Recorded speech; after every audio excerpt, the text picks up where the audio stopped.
Admiral Vors stood at the center of the Imperial Fleet Command's bridge, staring at the holographic map hovering above the tactical table. He wasn't blinking.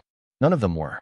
Around him, decorated officers and analysts whispered nervously, as if speaking too loud might make the unknown vessel notice them. "Distance?" Vors asked, voice tight. 62,000 clicks from the central perimeter, replied the sensor officer, antenna twitching with unease. Asterisk, but closing fast, sir. It's not decelerating. Asterisk. Vors turned toward the technician. Asterisk. You mean it's approaching at interstellar speeds, and it hasn't initiated braking procedures? Asterisk. Asterisk. No braking. No communication. No signature.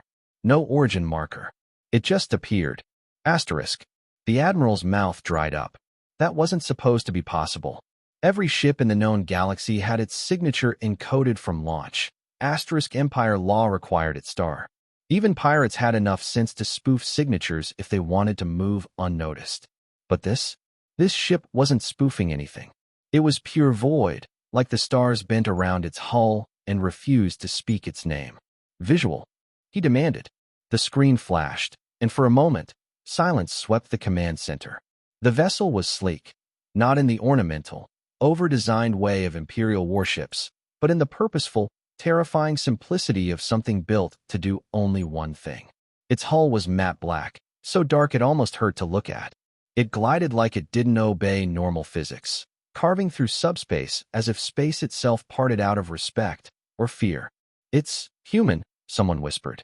The word hung heavy in the air. Human. The Terrans. The ghosts of the Orion conflict. The race everyone believed was extinct. They had vanished 100 years ago, after the war, after the Battle of Jara, after the Empire scorched Earth's atmosphere and poisoned its colonies, declaring victory over a species that had dared to resist. The official records said the last Terran ship self-destructed rather than be captured. That was a century ago. And now this. Vors turned to his communications officer. Asterisk, any attempt at contact? Asterisk. Asterisk, nothing on all channels. No response. But, asterisk, the officer looked pale, an oddity for a species with green skin. "Sir, it is asterisk transmitting. Just not in our language. It's speaking Terran standard." Asterisk. They all stared. Asterisk translated. Asterisk. A long pause. Then a mechanical voice filled the bridge, cold, emotionless. "You erased us. You silenced our children. Now we remember. Now we return." Every being in the room felt it. That creeping feeling down the spine, that chill of knowing the universe just got bigger and darker. This wasn't a threat. It was a promise. Vors grabbed the side of the console. Asterisk, scramble defense squadrons. Activate planetary shields. Alert the high. Asterisk. Another voice interrupted, one they hadn't authorized. The transmission cut through their encrypted systems like butter. It was human again, but this time, it didn't sound machine-processed. It sounded angry. "This is the SV Vengeance.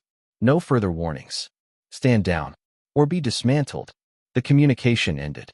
Silence. Then the sensor officer croaked. Asterisk, it's speeding up. Asterisk. Panic bloomed. Vors felt his heart lurch. Asterisk, no ship should be able to accelerate like that. Not at those speeds. Not so close to a major system. Asterisk. But this one was breaking every rule of known space. One of the junior analysts screamed. Asterisk, it just bypassed our perimeter cannons. "Sir, they didn't even fire. The AI is refusing to target it." Asterisk. Asterisk what? Asterisk. Asterisk, they say it's not a recognized enemy. They say the ship doesn't exist. They can't lock onto it. Asterisk. The Admiral stared at the screen. The ghost ship was now one jump away from Corvallis Prime, the Empire's capital planet. He leaned forward, the weight of realization crashing down. "They're back," he whispered. Asterisk, the Terrans are back. Asterisk. Alarm screamed across Corvallis Prime's orbital defense ring. 1,000 sirens echoed through steel and stone, signaling the unthinkable, breach imminent. Inside the High Council's panic chamber, Chancellor Mayu slammed her fist against her throne. Asterisk, one Terran ship, and you're telling me it bypassed 5 fleets, 3 defense rings, and the entire outer perimeter in less than 2 hours. Asterisk. General Talek, A leathery-skinned brute with battle medals hanging from every inch of his jacket bowed slightly. Asterisk. Chancellor, we don't understand how. Our AI fire control systems won't even recognize the ship as a target. It's like it's invisible. Asterisk. Technically speaking, a trembling technician added, asterisk, it's not there. Asterisk. Mayu's eyes narrowed. Asterisk. And yet it's very clearly there. Asterisk. No one answered. Then, asterisk, ma'am. Asterisk, an advisor burst in, pale as death. Asterisk. We just received a transmission from our deep archive vault. It wasn't sent from the Terran ship, but it activated as soon as the vessel arrived. Asterisk. Mayu froze. Asterisk, the deep archives? Those aren't even connected to the grid. Asterisk. I know, the advisor whispered. Asterisk. But this one had a Terran backdoor. We believe it was embedded during the Jara conflict and dormant for 98 years. Asterisk. A hush fell over the room. Play it, Mayu ordered. Static crackled.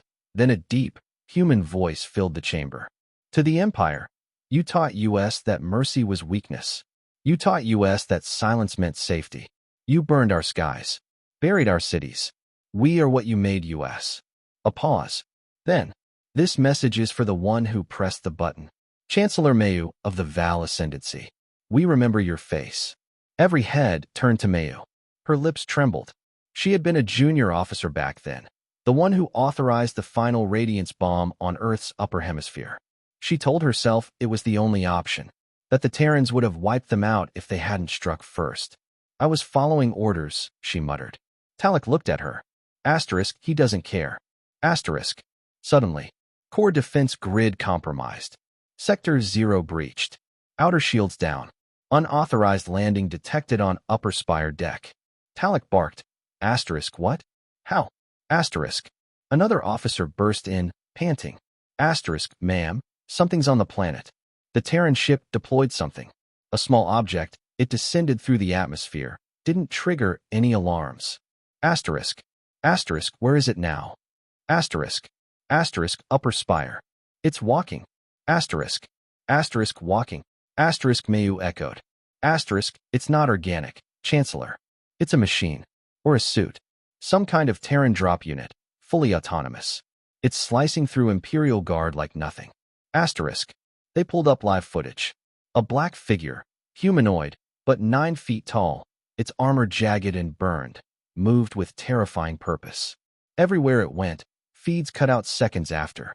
On its chest, 2 white letters glowed faintly through the scars. SV. The ship's name, Mayu whispered. Asterisk, SV Vengeance. Asterisk. Then, the figure paused, looked straight into the camera. A voice came through, different this time. Less broadcast, more direct. Chancellor Mayu, you buried my family. I came to return the favor. The feed died. For the first time in 50 years, the Empire remembered what fear felt like. The vault breach. The Terran unit carves through the Iron Guard, peeling open the impenetrable vault like foil. The broadcast. The Terrans hijack the Empire's networks, showing the galaxy Earth's final moments. Truth as a weapon. Kale's last stand. On Vakaris 4, a rogue Imperial warlord activates Protocol Lazarus. 9. Unleashing horrors even the Terrans didn't expect. Wraith 9's Reckoning. A Terran operative from Earth's final days hunts the man who betrayed them. With a rifle, a grudge, and no hesitation. The unnamed Terran dreadnought fires its core. Vakaris 4 implodes, not with fire, but with silence, as if the planet were deleted from existence. Weeks later, a message plays across the galaxy. The Empire has fallen. Earth's children are not conquerors. We are witnesses. Let this be the last time anyone burns a world to feel powerful. The screen cuts to black. Only a symbol remains. A blue and white circle. The old Earth. Remembered.